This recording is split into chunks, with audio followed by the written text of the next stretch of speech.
드보라의 노래라는 제목을 가지고 8번째 말씀을 전하고자 합니다. 드보라는 하나님의 말씀대로 야빙 왕과의 전쟁에서 대승을 거두었습니다.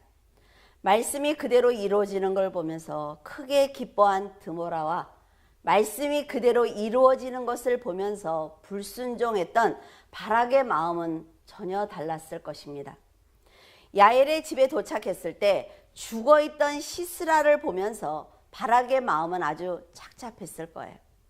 이렇게 쉽게 전쟁에서 이길 줄을 몰랐기 때문에 드보라가 군사를 데리고 떠나라고 했을 때 바로 순종하지 못한 것을 후회했을 것입니다. 20년의 통치를 받으면서 가나안 왕 야빈은 신과 같은 존재로 보였습니다. 그리고 이스라엘을 핍박했던 시스라 역시 막강한 힘을 가진 군대 장관이었기 때문에 그를 자신의 손에 맡기시겠다는 하나님의 말씀이 믿어지지가 않았어요. 이것이 바락이 지금까지 인간적인 판단을 하면서 살았다는 증거입니다. 그는 자신에게 복이 될 것 같으면 즉시 순종을 했고 화가 될 것 같은 말씀은 쉽게 순종하지 않았어요. 드보라가 전쟁에서 이길 것이라는 말씀은 듣기에는 좋았어요. 그런데 큰 산처럼 보이는 시스라 그 사람을 죽일 자신은 없었습니다. 시스라를 죽일 자신이 없다면 그는 처음부터 전쟁에 참여하지 말았어야만 합니다. 하지만 드보라 사사가 나와 같이 가주기만 한다면 모든 책임은 드보라가 지고 자신은 사사의 믿음에 숨겠다는 생각이 그에게 있었습니다.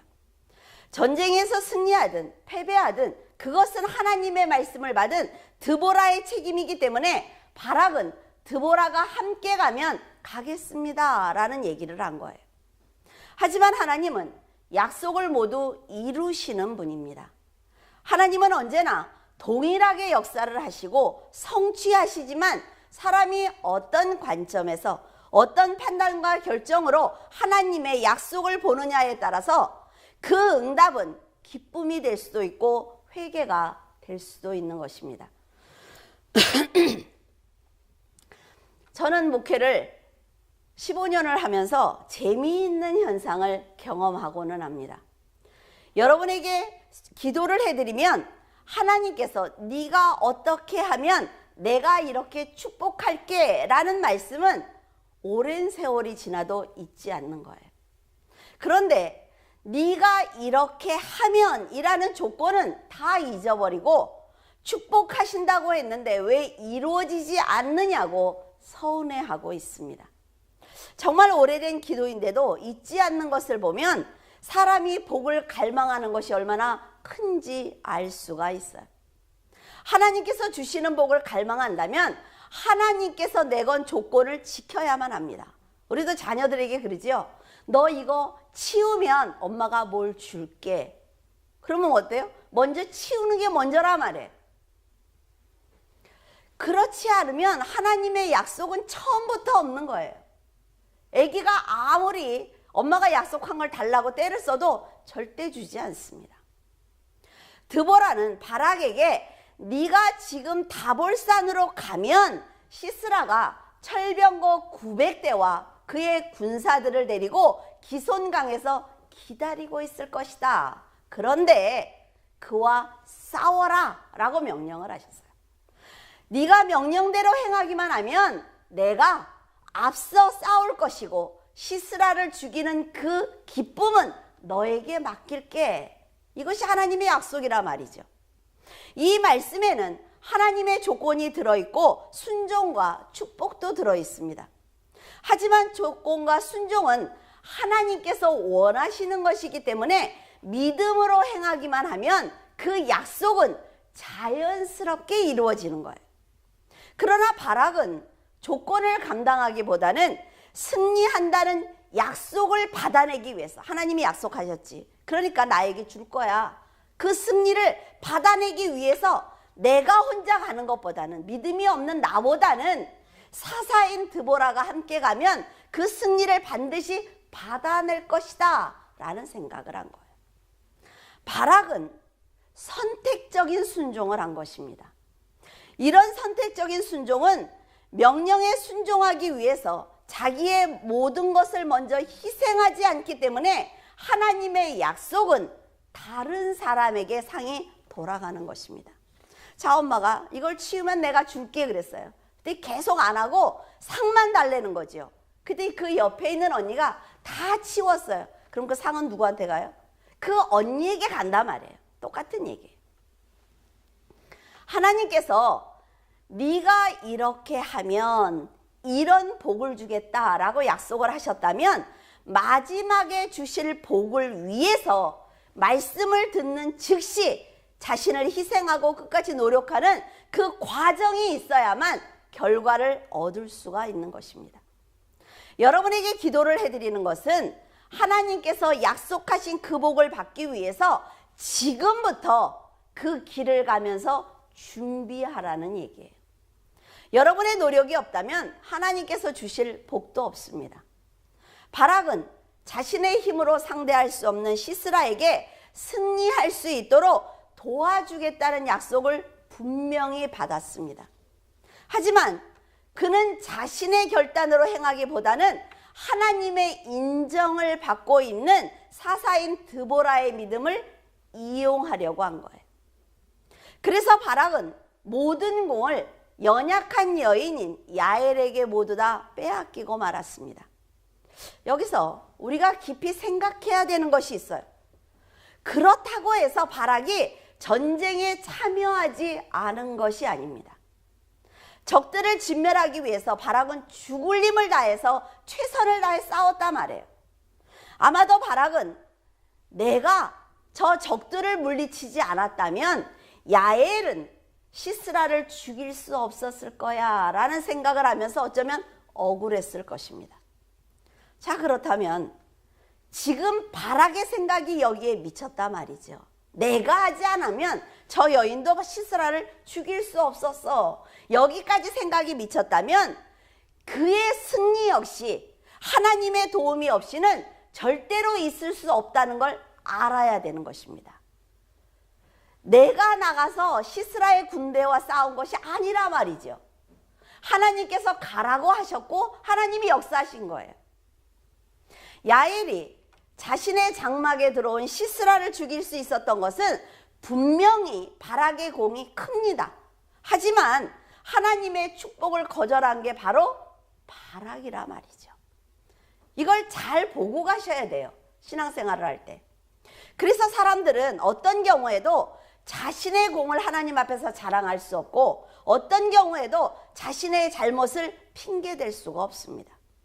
하나님께서 약속과 더불어 환경을 허락하셨을 때 그 자리에서 최선을 다하는 것이 바로 하나님께서 준비하신 상을 받을 수 있는 그릇을 준비하는 거예요.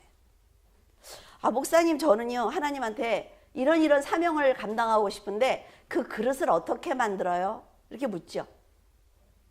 말씀을 열심히 읽고 기도를 하고 내가 거기에다 목표를 설정하고 희생하고 헌신하는 것입니다.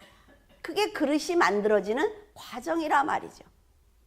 지금까지 이스라엘을 위해서 많은 공을 세웠던 바락이에요. 그리고 많은 선지자들이 인정했던 바락의 믿음입니다. 하지만 결정적인 순간에 불순종했으므로 그는 시스라를 놓치고 만 것입니다. 이 바락이 믿음이 없다는 얘기가 아니에요. 이 바락이 악한 자라는 얘기가 아닙니다.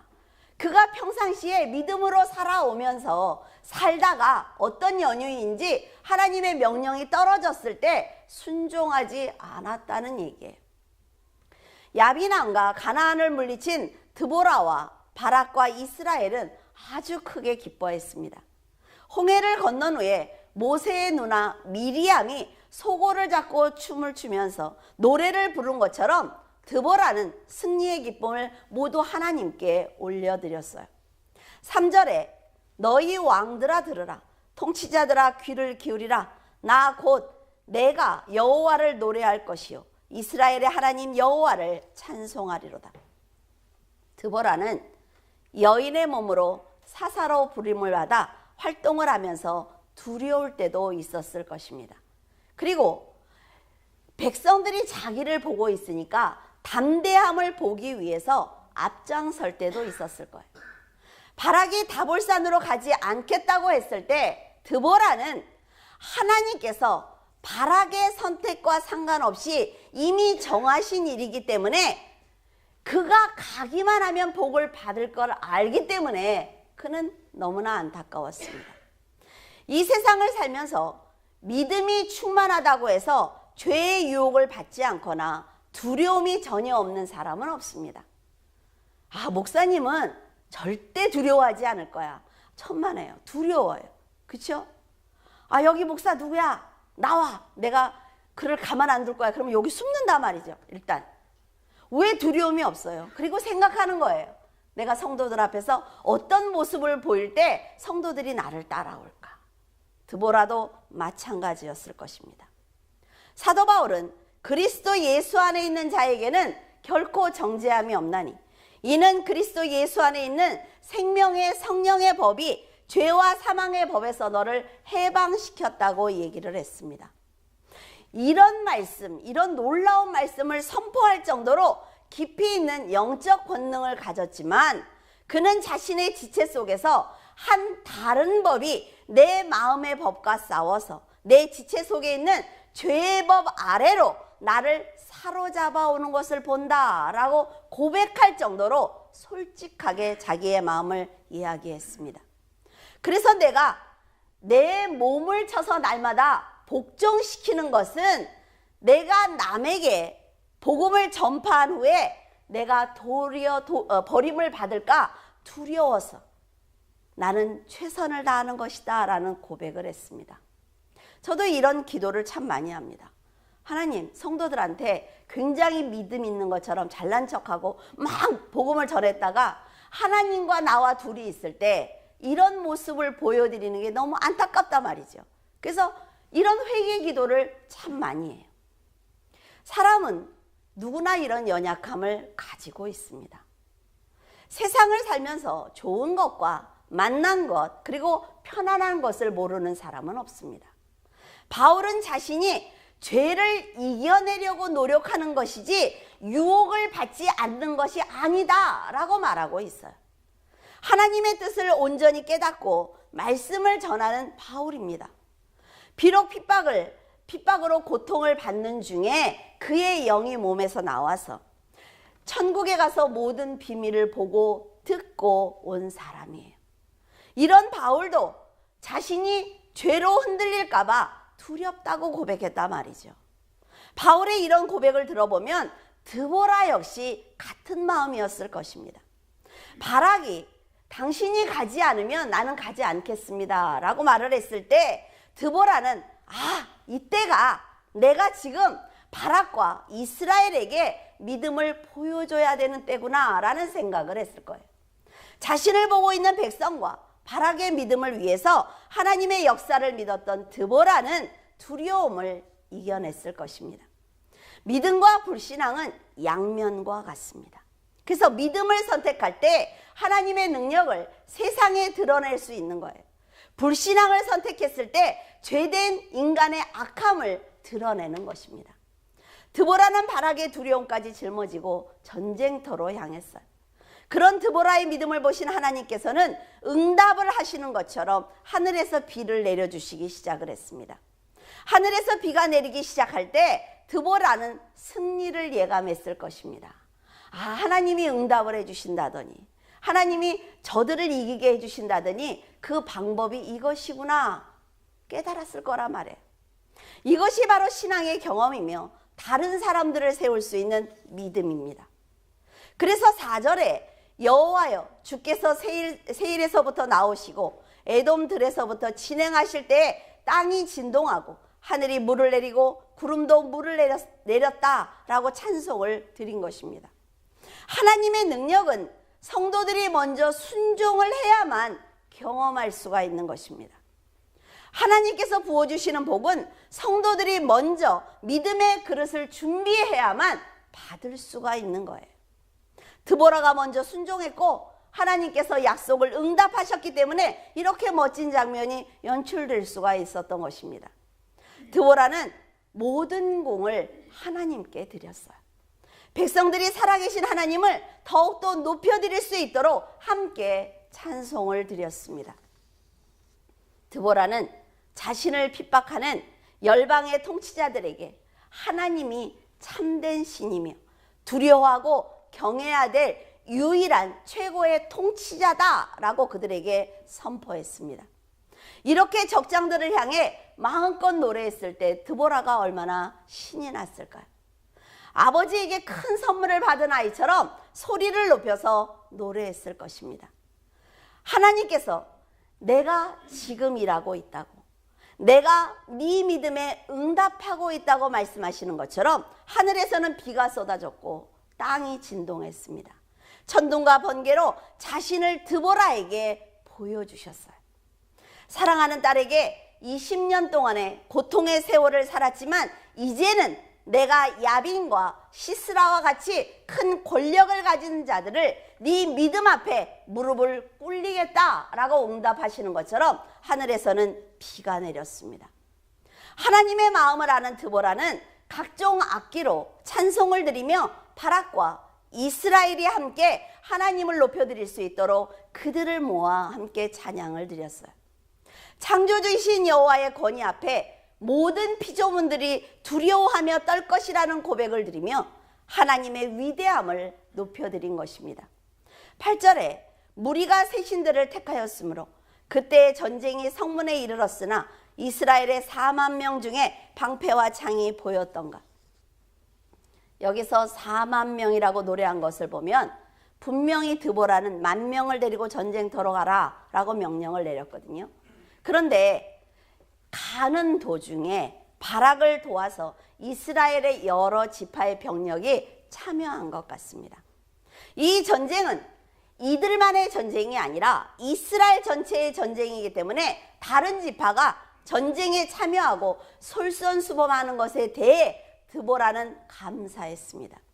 어려운 상황에 놓인 형제를 돕기 위해서 달려온 사람들을 보며 드보라는 나는 참으로 그들을 사랑하고 존경하며 그들을 영원토록 잊지 못할 것이다 라고 노래한 것입니다. 가장 어려운 상황에서 가장 큰 힘을 가진 시스라와의 전쟁은 모두에게 부담이었을 것입니다. 그러나 하나님의 일은 하나님께서 하신다 말이죠. 여러분들에게 복음을 전해줘, 교회를 위해서 헌신해줘, 믿음을 지켜줘 라고 말씀을 하실 때 그것이 우리들에게 엄청난 큰 부담이지만 하나님의 일은 하나님이 하시고 하나님의 약속은 하나님이 성취하시기 때문에 성도들이 가지고 있을 것은 오직 믿음뿐입니다. 하나님께서 이스라엘을 위해서 시스라를 치기 위해 일어나셨는데 백성들이 말씀에 순종하지 않고 믿음을 버려버린다면 하나님께서는 그 하나님을 버리고 세상으로 돌아선 그들, 세상의 용사로 거듭난 그들을 공격할 수밖에 없는 것입니다. 하나님께서는 하나님과 같은 목적을 가지고 달려가는 성도들을 구원하시기 위해서 일하신다는 걸 절대로 잊어서는 안 돼요. 이것을 잊으면 자기 마음대로 살아가던 이스라엘과 가롯 유다와 같이 되는 것입니다. 자, 에브라임과 베냐민, 므낫세의 마길과 이사갈의 방백들이 드보라를 위해서 출정하면서 가장 어려울 때 돕는 사랑을 보여주었습니다.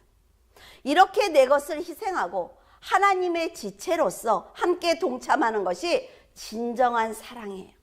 하나님께서 인정하시는 믿음입니다. 드보라는 감사하며 하나님께 이들을 축복해 달라고 간구했습니다. 그들의 희생을 복으로 채워달라고 하나님께 간구한 거예요. 16절에 내가 양의 우리 가운데 앉아서 목자의 피리 부는 소리를 들으면 어찌 됨이냐. 르우븐 시랄가에서 큰 결심이 있었도다. 자, 지도가 떴나요? 자, 지도를 한번 보세요. 이게 12지파가 있었던 그 지형입니다. 이제 지파들을 잘 보시라고요. 르우벤 지파가 요 아래 있죠. 동쪽 아래쪽으로 저 밑에. 르우벤 지파는 위급한 전쟁이 일어났음에도 불구하고 전쟁에 참여할 것인지 말 것인지 토론만 하고 있었어요. 그들은 지금 누리고 있는 평안한 시간을 빼앗기고 싶지 않았던 것입니다. 그런데 민수기 32장 1절에 보면 루벤 자손과 그 위에 있는 갓 자손은 다른 지파보다 훨씬 많은 가축을 소유하고 있다라고 말하고 있습니다. 형제들이 생사를 건 전쟁을 한다는데도 내 소유를 지키기 위해서 참여하지 않은 거예요.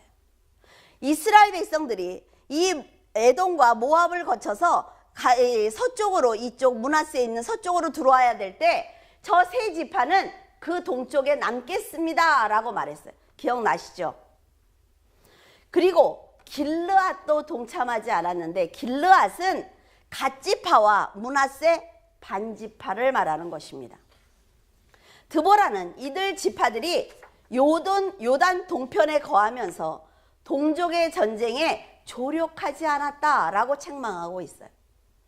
야빈의 압제가 가장 심했던 스불론과 납달리 지역에 연접해 있던, 자 위에 있죠? 납달리 가운데, 그 갈릴리 바다 가운데 거기에 연접해 있던 단 지파와, 자 단 지파는 저기 위에 갈릴리 위에 조그만 요만한 호수 있죠? 그렇죠? 그것이 훌다 호수인데 그 바로 위에 단지파가 있었어요. 그리고 이쪽 밑에도 단지파가 있습니다. 가까이 있음에도 불구하고 도와주지 않는다 말이죠. 그리고 아셀 지파도, 왕에게 모든 곡식을 공개했던 그 아셀 지파도 납달리 옆에 있음에도 불구하고 동족들의 고통에 무관심했던 것입니다. 그리고 자기들의 생업에만 열중했어요. 죽음을 각오하고 동족을 위해서 참여한 사람들과 자신의 소유를 지키는 데 급급하여 동족의 고통을 방관한 사람들은 전쟁이 끝났을 때 하나님께 받는 상급과 심판이 다를 것입니다. 여호와께서는 그들을 돕지 않는 메로스를 거듭거듭 저주해라 라는 말씀을 하셨습니다. 이 전쟁을 돕지 않은 것은 여호와를 돕지 않은 죄이기 때문에 저주를 받는 것이다 라고 하셨어요. 메로스가 어떤 나라인지 지금은 알 수가 없습니다. 하지만 이스라엘을 도와야 하는 의무가 있는 나라인 건 틀림이 없어요. 그런데 그들은 이스라엘이 전쟁하는데 돕지 않았던 것입니다. 지금 우리는 저주와 축복을 이스라엘을 돕는 자와 이스라엘을 돕지 않는 자로 나뉘는 것을 볼 수가 있어요. 이스라엘의 전쟁은 곧 여호와의 전쟁이기 때문에 동참하지 않는 자들은 하나님께 저주를 받을 것입니다. 자신의 작은 소유를 지키기 위해서 생명을 건 전쟁을 하고 있는 믿음의 형제를 돕지 않는 그들은 결국 하나님의 진노를 받게 되었습니다. 그들이 풍요롭게 살 수 있는 것은 결국 하나님이 주셨기 때문에 평화롭게 살 수 있는 거예요. 그런데 그것을 지키겠다고 형제들의 고통에 무관심하는 것은 곧 하나님의 말씀을 거역하는 것입니다. 하지만 야엘은 비록 남편이 이스라엘의 적인 야빈과 시스라와 친분을 가지고 있었지만 하나님이 어떤 분인지, 어떤 역사를 하고 계시는지, 지금 자신에게 무엇을 원하시는지 분명히 알았기 때문에 그는 자기의 일을 한 것입니다. 지금 이스라엘이 화와 복의 중심이라는 걸 알 수 있겠죠. 아브라함에게 너를 축복하는 자에게 내가 축복을 내리고 너를 저주하는 자를 내가 저주하겠다라고 말씀을 하신 것을 보면 하나님께 믿음을 인정받는 것이 얼마나 중요한지 우리는 알 수가 있습니다. 나는 하나님을 믿어. 나는 교회를 다녀. 그러니까 나는 장로고 나는 권사야. 그러니까 하나님이 나에게 복을 줄 수밖에 없어. 천만에. 하나님은 정말 산속에 숨어서 하나님을 향해서 간절히 기도하는 사람을 복을 주시지, 이렇게 내가 받는 복을 당연하게 생각하는 사람은 복 주시지 않습니다. 여러분을 돕는 자를 하나님께서 축복을 하시고 여러분을 저주하는 자를 하나님께서 저주하신다고 생각을 해보세요. 그러면 누가 중심이에요? 우리가 중심이죠. 내가 중심이죠. 그러면 내가 어떻게 살아야 돼요? 내가 하나님께 복을 받을 자로 살아야 된다 말이에요. 하나님이 나를 복을 주실 수밖에 없는 성도로 살아야 되는 거예요. 그래야 나를 축복하는 사람을 하나님이 그를 축복해 주는 거고, 나를 저주하는 자를 하나님이 저주해 주는 거예요.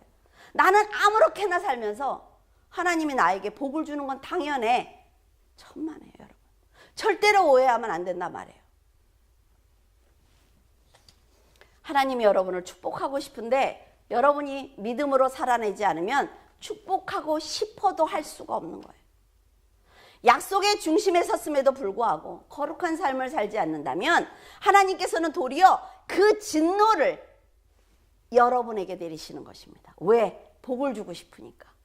빨리 돌이키고 싶으니까 때려서라도 바꾸고 싶은 거예요. 드보라는 이것을 알고 있었단 말이죠. 그렇기 때문에 전쟁에 참여하지 않는 지파를 저주를 했고 기꺼이 참여해준 지파를 축복했습니다.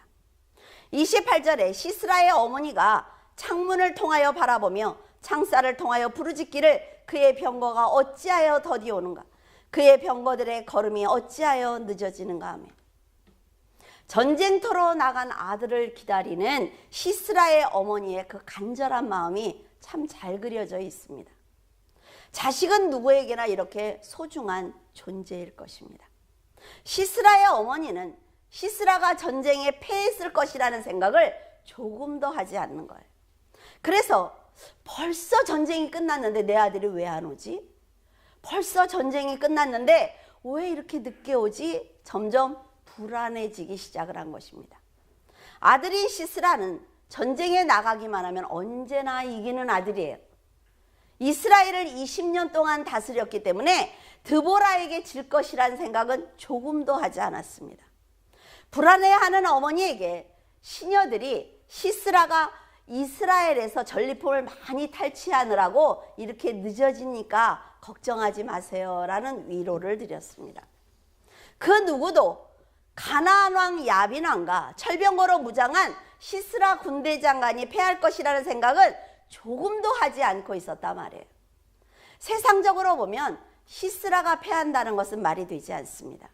상상할 수도 없는 일이에요. 막강한 무기를 소유하고 있고 훈련받은 군사들이 있기 때문에 이스라엘이 아무리 협력한다고 해도 질 수 없는 전쟁입니다. 하지만 시간이 지나면서 어머니는 불안한 마음이 들었습니다. 어머니가 불안하고 있는 그 시간에, 어머니는 여기서 동동거리고 있죠. 그 시간에 시스라 그 아들은 이미 야엘에 의해서 죽임을 당한 상태입니다. 그러니까 어머니의 예감이 틀리지 않은 거죠. 선한 자이든 악한 자이든 자식을 사랑하는 마음은 이렇게 동일합니다. 시스라의 어머니 입장에서 보면 아들은 훌륭한 용사예요. 그리고 나라에서 인정받는 군대 장관입니다. 얼마나 자랑스러웠을까요? 이렇게 세상에서 출세한 아들이 전쟁에서 들어오는 시간을 늘 알고 있어요, 엄마가. 그런 걸 보면 시스라가 효자라는 것도 알 수가 있습니다. 아들 입장에서 보면 이스라엘을 침략하고 노략했다고 해서 죄가 아니기 때문에 이번에도 대승을 거두고 굉장한 전가를 올리는 것이 당연했을 것입니다. 이것이 세상이고 인생이기 때문에 하나님이 중심이 아니라면 당연한 일이에요. 누가 승리를 하든 힘 있는 자가 모두 차지하는 것이 당연한 것입니다. 이게 세상이에요. 하지만 지금 이들의 상대가 하나님이기 때문에 패할 수밖에 없는 것입니다. 왜냐하면 하나님께서는 선하시고 악이 없으신 분이기 때문에 그래요. 아들의 죽음과 나라가 망했다는 소식을 들은 그 시스라의 어머니는 마음이 아파서 통곡을 했을 것입니다. 하지만 자신의 아들로 인해 수많은 어머니들이 아들을 빼앗기고 통곡했을 것이라는 생각은 조금도 하지 않았습니다. 세상에서는 힘 있는 자가 전리품을 많이 갖습니다. 연약한 자를 누르고 자신을 높이는 것이 바로 세상의 계산법이에요. 그러나 성도들은 이런 세상 위에서 역사하시는 하나님이 살아계신다는 것과 세상과 전혀 다른 차원의 높은 세계가 있다는 것을 잊지 말고 살아야 합니다. 인생은 모두가 동일하지만 하나님의 백성의 인생은 동일하지 않습니다. 하나님을 중심으로 선과 악이 갈라지며 진리를 중심으로 가는 길이 달라지기 때문에 인간적인 생각으로 이 사건을 보면 절대로 안 된다 말이죠. 그래서 드보라는 시스라의 어머니를 위로하던 시녀들을 29절에 지혜로운 시녀들이다 라는 표현을 했습니다. 하나님이 누구인지, 이스라엘 백성이 어떤 나라인지, 이스라엘이 어떤 나라인지, 드보라가 어떤 사사인지, 세상의 역사가 무엇을 중심으로 이루어지는지 전혀 모르는 시녀들의 말이 어리석다라는 것을 역설적인 의미로 표현한 거예요. 시스라의 어머니가 마음이 아파서 우는 모습은 딱하기 그지없지만 아들이 지금 누구를 상대하고 전쟁을 하고 있으며 누구의 것을 갈취해서 부를 누리고 있는지 알아야 한단 말이죠. 그래서 우리도 우리의 자녀들이 세상에 나가서 살 때 상대가 누구인지를 부모들이 지혜롭게 먼저 알아야 하는 것입니다. 그리고 가르쳐야 되는 거예요. 하나님의 백성을 핍박하고 갈취하는 것은 결국 하나님을 상대로 전쟁을 선포하는 것이기 때문에 그들은 패배할 수밖에 없는 것입니다. 하나님께서 세상을 창조하신 목적은 사람들을 하나님의 백성으로 만들어서 영원한 안식과 평안을 주시고자 하신 것입니다. 이 목적을 몰라서 하나님의 백성을 괴롭히고 하나님의 뜻에 반하는 행동을 하는 것은 결국 하나님의 진노를 살 수밖에 없는 거예요. 세상의 주인이 하나님인데 그 뜻대로 살지 않는 것이 바로 죄입니다. 그래서 드보라는 31절에 여호와여 주의 원수들은 다 이와 같이 망하게 하시고 주를 사랑하는 자들은 해가 돋는 것처럼 힘있게 해달라고 찬송을 드렸습니다. 하나님의 말씀에 전적으로 순종했던 드보라는 하나님의 은혜 안에서 40년 동안을 이스라엘을 다스렸습니다. 그동안에 어떤 나라도 이 나라를 공격하지 못했어요. 하나님의 보호하심으로 이스라엘은 평안한 나라를 맞이하게 된 거예요. 여인인 드보라가 힘과 능력이 있었기 때문에 이스라엘을 보호할 수 있었던 것이 아닙니다. 드보라가 믿음을 지키기 위해서 노력하는 것을 보신 하나님께서 드보라를 칭찬하는 마음으로 이스라엘을 보호해 주신 거예요. 세상을 창조하신 하나님의 목적이 구원이며 하나님의 말씀에 순종하는 백성을 천국으로 인도하시겠다는 것이 바로 하나님의 뜻입니다. 이것이 하나님의 약속이기 때문에 그 약속은 변하지 않고 영원할 것입니다. 그래서 말씀대로 사는 성도가 천국에 들어가는 것입니다. 여러분이 하나님께서 살아계신다는 것을 잊지만 않는다면 드보라를 도와주신 것처럼 여러분을 하나님께서는 도와주실 것입니다. 이것을 믿어야만 드보라처럼 승리의 기쁨을 누릴 수 있으며 하나님께 축복을 받을 수 있는 거예요. 자, 하나님은요, 세상에서 가장 연약한 여인인 드보라와 야훼를 통해서 하나님의 능력과 영광을 드러내셨어요. 그래서 아무도 자랑하지 못하게 하는 거죠. 그러니 여러분은 드보라처럼 두려움을 극복하고 하나님께서 역사해 주실 것을 믿고 당당하게 세상을 향해 걸어나가시고 삶을 살아내기를 바랍니다. 하나님을 찬양하기 위한 삶을 살아내야 하며 하나님을 높여드리는 성도가 되기를 예수 그리스도의 이름으로 축원을 드립니다.